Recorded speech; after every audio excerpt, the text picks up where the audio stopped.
Bowlingotter. Game review. DreadOut is a mixed bag of a horror game. Some puzzles are obscure, the visuals are pretty dated, and the dodgy controls can be really frustrating. But it has a unique brand of horror, calling upon the largely untapped Indonesian mythology to conjure up some seriously creepy enemies. Coupled with the Fatal Frame-esque camera mechanic, this was enough to make our playthrough enjoyable despite its shortcomings. DreadOut places you in the role of Linda, a schoolgirl on a field trip of sorts with her classmates in Indonesia. This is not the kind of introduction I expected from this. What is happening? The trip gets cut short when the group reaches a bridge that can't be crossed, so they get out of the car and start walking through an apparently deserted town looking for help. It's a nice scenic daytime walk, but the chance to use these moments to develop the characters is squandered. There's a bit of dialogue, but hardly any background on anyone. Eventually, the group reaches an empty school, and most of them go inside to take a look. Time passes, day becomes night, and with no one having reported back, your job becomes to check out inside for yourself. The visuals aren't bad by any means, but they're certainly not up to the standard of today's games. More like something out of the PlayStation 2 era, especially when it comes to the character models. Artistically, they definitely set the mood properly, and that's really the important part. Uh-oh. Whoa, what was that? Was that thing that was like crying? Yo! Interacting with the environment consists primarily of using your character's cell phone to take pictures. A right click of the mouse switches your view from a third-person chase cam to a first-person viewpoint through the cell phone's camera. Taking pictures in this view is generally how you solve puzzles, and most effectively, how you locate and attack enemies. When you start coming across the game's many dangerous spirits, then you really see where all the love went. And rightly so, the spirits are the creepiest and most interesting things about DreadOut, so it makes sense that they clearly receive the most attention. Well, she has really long fingers. Okay! Yo! When running around and exploring, you're essentially blind to the harmful ghosts around you. Other than the seriously eerie music and sound effects, your only clue that you're in danger is a red vignette that appears around the edges of the screen. When you see that, it's time to pull up your cell phone camera to try to locate the threat.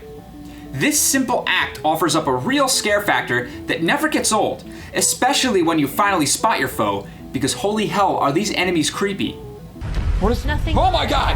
Oh my god! The Ghostpedia is a nice feature if you give it the proper attention. Different types of ghosts rarely appear more than once in the game, unless they're presented in a group to begin with. And each time you defeat one, the Ghostpedia is populated with a short explanation of the Indonesian legend. Each of these are picked straight out of Indonesian mythology, so there's a background to every one of them. I would have enjoyed even more verbose explanation in a codex of sorts, but what's there is so worth checking out. Things start to get a bit problematic when it comes time to do combat with the ghosts. In some of the encounters, quick and accurate picture taking is necessary to succeed, and the controls do not help. Oh god! Look at them, look at them. I'm trying! Whoa! Come on. Depending on where your character is in the process of an animation, right-clicking doesn't always pull the camera up, and a hesitation is all that's needed to be defeated in some situations. If you are hit by the enemy, the ensuing character animation seems to take forever. All the while, you're spamming the right click to try to bring the camera back up, or you're at least trying to get away. What the hell? Take their What the hell? picture to kill them. I'm trying to do that! And when you eventually pick up the digital SLR camera in the second act, this can be even more frustrating. Taking a picture with the SLR causes the screen to pause for a moment, a sort of snapshot effect. But if you move the mouse at all during this pause, the screen will skip to a new position when the pause is over. It's very disorienting and adds a lot of frustration to combat situations.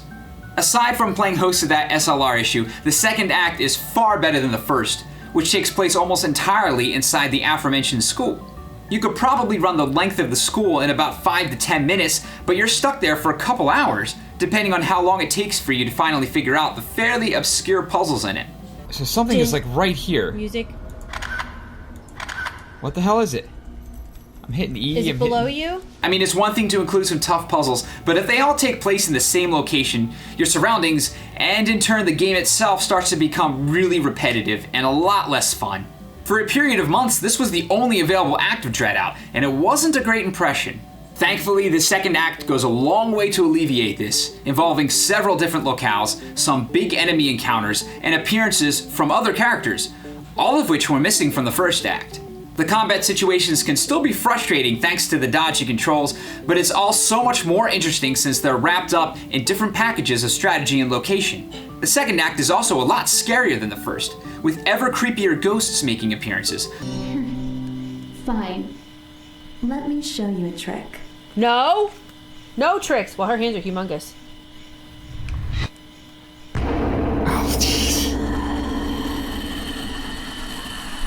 Yo! And the choices you make during that conversation actually make a difference on which of 3 endings you will get when all is said and done. Speaking of the ending, I'm not going to spoil anything, but there was a very odd decision made here. You're actually tricked into skipping the canon ending, the one that actually contains the epic final boss battle and some very important story elements. Right before then, your character appears outside of a building facing an open gate. It's heavily suggested that you continue through the gate, at which point you're treated to an attractive cutscene that ends abruptly, followed by credits. Shrug-worthy at best. However, if you turn around and go back into the building instead of walking through the gate, you get a cool multi-staged boss battle sequence and a far more revealing ending. These turn out to be some of the best parts of the whole game. Why the developer wanted to make this a trick to find is beyond me. We were fortunate to have a comment section filled with instructions to tell us to return to the game to find this ending, or we might have missed it altogether. However, even with that ending, there were still a ton of loose ends that the game doesn't seem to even try to tie up. The kind of game where you need to find a wiki just to explain what the heck just happened. DreadOut's demo that helped propel it to a successful crowdfunding campaign was also added to the full release when Act 2 was released, called Act 0 Prologue. It's definitely better than Act 1 and worth a playthrough, but the Prologue moniker doesn't really mean anything because the setting and occurrences are totally unrelated to the story of Acts 1 and 2. So if you do play DreadOut, don't leave out Act 0, but don't feel like you have to play it first. Just a teddy bear hanging Just from a string. just a regular old Look at, teddy bear the hanging by a chair knocked noose. over like it hung itself. Yeah. Oh my Good god.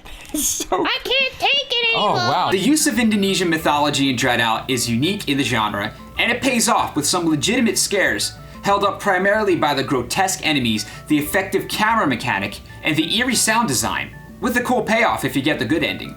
The rest of the experience isn't nearly as strong though, with frustrating controls and monotonous settings, particularly in Act 1. But if you like horror games and want something that takes a bit of a different angle, give DreadOut a look. It's not a must play, so you don't need to put anything aside to play it right now, but put it on your wish list and check it out at some point. Expect to get annoyed here and there, and don't expect to really understand everything that happened, but you might just end up having fun anyway. Here's what some of our viewers had to say after our last episode. Jonathan King says, "My favorite part is definitely the Ghostpedia. Learning more about the creative and original monsters and ghosts makes this game for me." Ryaluke the Waddle D says, "I think this was really good, but I do think it's like a baby's first Fatal Frame. Fatal Frame is awesome, so this isn't necessarily a criticism. I think that the ending needs to be explained a bit further in-game so you don't need to wiki it." Shadowgate31 says, "I think the timing of scares and the atmosphere are perfect. There are moments of peace where nothing is really going on, but it's not letting the tension go either." And Kuronika9 says, "I really like how this game turned out. I love to read about supernatural things. I'm really thankful that the devs took the time to explain the entities in an easy, understandable way." So we didn't dislike DreadOut, but on the whole, it looks like our viewers liked it a little more than we did. DreadOut is available for purchase on Steam, but if you'd like to see our whole playthrough, click the annotation here, and subscribe to our channel for new videos every day. See you next time. The price that we're paying in time to get over to that area right now is not worth whatever might happen. They're trying to lend you a hand and Yes. get you ahead. Yes, See that? they're all happening. That's 1 point for Lissy. That's 2 points for Lissy. But what else am I gonna do except drive straight? I didn't do anything but look at all that open area. What knocked me over? What magic knocked me over? And after it inevitably tipped over, it stayed that way forever with